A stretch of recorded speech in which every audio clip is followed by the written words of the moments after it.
ये शेर राजा साहब ने लिखा है, पेश कर रहे हैं। जो शख्स में हैदर पे जा नहीं सकता, जो शख्स में हैदर जा नहीं सकता, अली के नाम का नारा अली के नाम का नारा लगा नहीं सकता, अली के बेटे इजाजत अगर नहीं देंगे, अली के बेटे इजाजत अगर नहीं देंगे, अल्लाह की नाम भी जन्नत में जा नहीं सकता। अली अली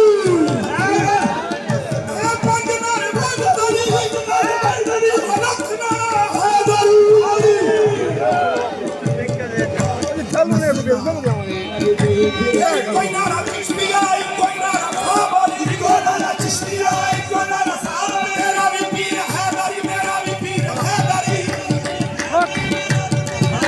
पंज नारा पंज तारी, लखना हैदरी।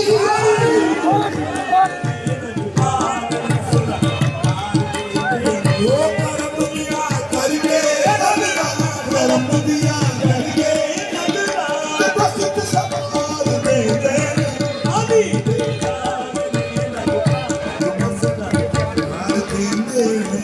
नसला